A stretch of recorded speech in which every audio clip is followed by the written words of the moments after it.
What do you think are upset possibilities now that you've got the brackets out there in front of you? I have the bracket in front of me. I'm looking at the East right here to start, Rich, and I really like East Tennessee State, the 13 against Florida, the number 4 seed.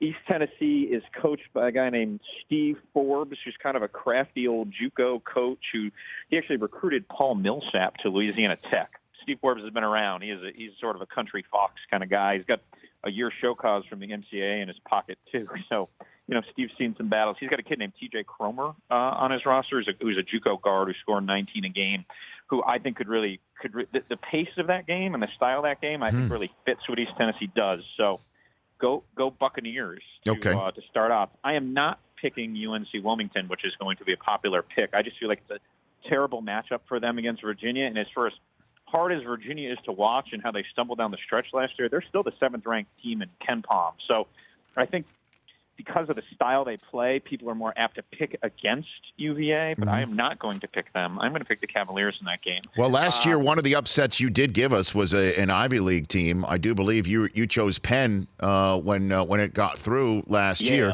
Yale, pardon me. But you got Princeton against Notre Dame this year as a 5-12. Is that something you're circling right there? I'm not buying that. See, I think Notre Dame is really like a 3 seed with a really they were as poorly ranked as any seed in the field, and they're playing really well if you watch them in the ACC tournament. I mean, they blew the doors off Florida State, which didn't deserve a 3 seed, and really played well against Duke in the finals. I actually have Notre Dame going to the Elite 8, and as much as I like Princeton and Mitch Henderson, and they obviously won 14 straight Ivy games and then won the Ivy tournaments, I just think that's a really bad matchup for Princeton. So in that bracket, I actually have Bucknell beating West Virginia. That is sort of the risque upset. I like Notre Dame a lot. I don't think this West Virginia team has been very consistent, and I'm still scarred from watching them gack up that late lead at Kansas about a month ago.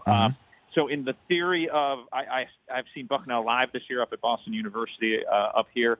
They're very good. They got a sort of a wing named Zach Thomas, who's one of the higher end players from the low major leagues, and I think they'll be disciplined enough and have the type of guards who can handle what Huggy Bear throws at them.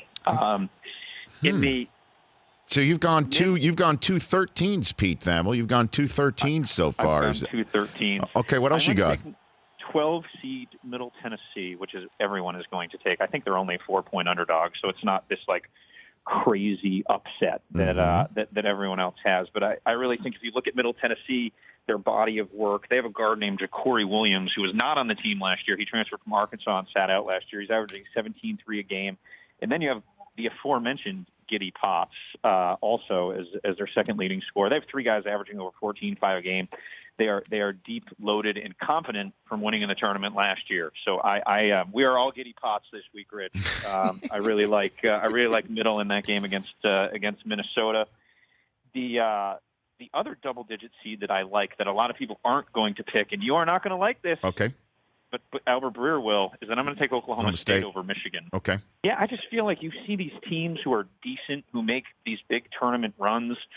The adrenaline wears off, especially with obviously the circumstances around the Michigan run, and then you dive into what Oklahoma State's done. Now they lost 3 of 4 to end the year, twice to Iowa State and once to Kansas, but I believe they'd won 10 of 11 before that. They're a team that really found themselves and plays a unique style.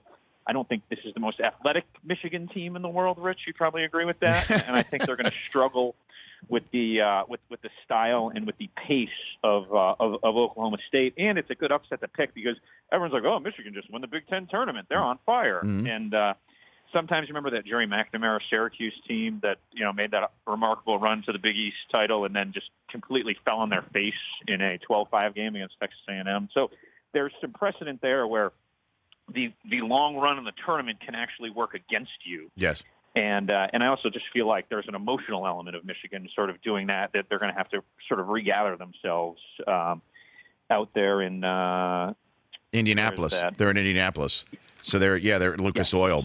Pete Thamel of Sports Illustrated joined. I'll be there too. Oh, good, great. So you can watch in person how wrong you really are on that particular one. That's okay. But you may be obviously Oklahoma State is a stout opponent. And Michigan has, as you know, had such an emotional week. The Rich Eisen Show, weekdays at noon Eastern on Audience.